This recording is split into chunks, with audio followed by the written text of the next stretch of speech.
Shalom, kita bertemu kembali dalam program Kesempurnaan Pria. Saudara-saudara yang dikasihi Tuhan Yesus Kristus, kekuatan seorang pria ditentukan dari bagaimana kuatnya dia menghadapi tantangan hidup.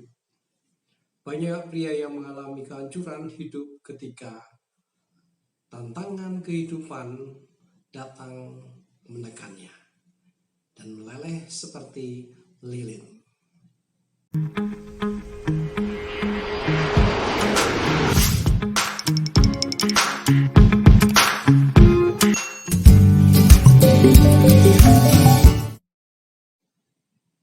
Tema kita pada kesempatan ini adalah Musa dan 10 undangan, di mana kita masuk di bagian yang pertama, yaitu kita perlu mengaplikasikan yang namanya mengasihi di dalam Yohanes 13 ayat 34. Mengapa banyak pria yang lemah? Karena salah satunya adalah pondasinya tidak kuat dan pondasinya tidak dibangun di atas batu karang yang teguh. Apakah yang dituliskan di dalam Lukas 6 ayat 46 sampai 49? Firman Tuhan mengatakan begini, "Mengapa kamu berseru kepadaku, Tuhan, Tuhan, padahal kamu tidak melakukan apa yang aku katakan? Setiap orang yang datang kepadaku dan mendengarkan perkataanku serta melakukannya, aku akan menyatakan kepadamu dengan siapa ia dapat disamakan. Ia sama dengan seorang yang mendirikan rumah. Orang itu menggali dalam-dalam dan meletakkan dasarnya di atas batu. Ketika datang air bah dan banjir melanda rumah itu tidak dapat digoyahkan karena rumah itu kokoh dibangun. Akan tetapi barang siapa mendengarkan perkataanku tetapi tidak melakukannya, ia sama seorang yang mendirikan rumah di atas tanpa dasar. Ketika banjir melandanya, rumah itu segera rubuh dan hebatlah kerusakannya." Mengapa banyak pria yang lemah? Sebab pondasinya adalah pasir. Mereka mendengarkan firman Tuhan tetapi tidak kuat. Firman Tuhan itu tidak hidup dan tidak tinggal di dalam dirinya. Mengapa mereka tidak taat?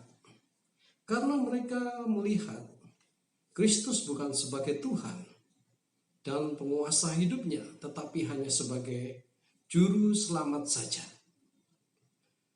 Karena itu mereka mempraktekkan firman Tuhan bukan sebagai 10 perintah Allah, tetapi hanya sebagai 10 undangan Musa.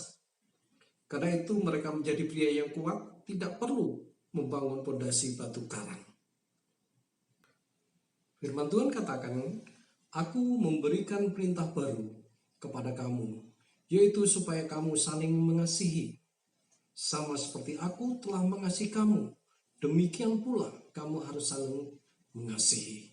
Saudaraku yang dikasihi Tuhan Yesus Kristus, kata mengasihi itu harus mutlak sebagai perintah, bukan undangan, di mana seorang pria harus sadar bahwa dia dipanggil untuk mengasihi. Mengasihi kepada siapa? Mengasihi kepada Allah, mengasihi kepada keluarga, dan juga mengasihi kepada sesama kita. Kasih tidak ditaruh Allah pada perasaan kita, tetapi kasih ditaruh Allah pada kehendak kita, yaitu untuk melakukan, mempraktekkan kasih tersebut. Karena itu kita akan gagal mengasihi kalau kita mengasihi dengan perasaan. Perasaan kita mengasihi tetapi tidak ada tindakan apapun. Hanya sebatas perasaan, hanya sebatas keinginan, tidak ada tindakan, tidak ada gerakan, dan tidak ada bukti selanjutnya. Tetapi perintah itu harus dilakukan sungguh-sungguh mengasihi, sungguh-sungguh melakukan, dan sungguh-sungguh mempraktekkan seperti apa yang diinginkan Tuhan Yesus bagi hidup kita. Saudaraku yang dikasihi Tuhan, kasih harus dipraktekkan dengan keputusan oleh ketaatan. Allah tidak akan memerintah kita untuk melakukan sesuatu yang tidak bisa kita lakukan. Tetapi Allah menyuruh kita karena Allah tahu bahwa kita bisa melakukan itu. Makanya kasih ditaruh di tempat kehendak, bukan perasaan.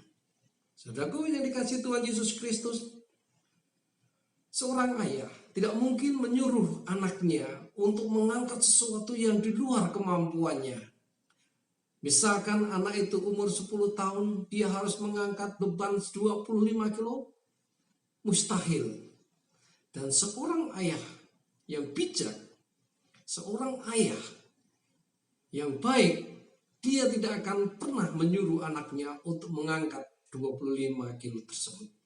Tetapi sesuai dengan kemampuannya, mungkin ayahnya menyuruh mengangkat 1 atau 2 kilo, itu sudah hal yang luar biasa. Demikian Bapa kita di surga. Bapa menyuruh kita melakukan kasih, karena kasih itu bisa kita lakukan sesuai dengan kehendaknya. Mengapa Allah memerintahkan kita untuk melakukan kasih? Karena Allah telah menaruh kasih tersebut di dalam diri kita. Roma 5 ayat 5 mengatakan begini. Dan pengharapan tidak mengecewakan karena kasih Allah telah dicurahkan di dalam hati kita oleh Roh Kudus yang telah dikaruniakan kepada kita. Oleh sebab itu saudaraku yang dikasihi Tuhan, kita mampu melakukan kasih karena Allah telah menaruh kasih itu di dalam hidup kita, di dalam hati kita, sehingga kita mampu melakukan. Nah, bagaimana kaum pria? Apakah kita sudah praktek untuk mengasihi, baik kepada Allah, kepada keluarga, atau kepada sesama kita? Perhatikan, kasih harus kita lakukan. Kita akan bertemu lagi di sesi berikutnya, yaitu pria harus mengaku dosa. Tuhan Yesus memberkati kita sekalian. Salam pemulihan.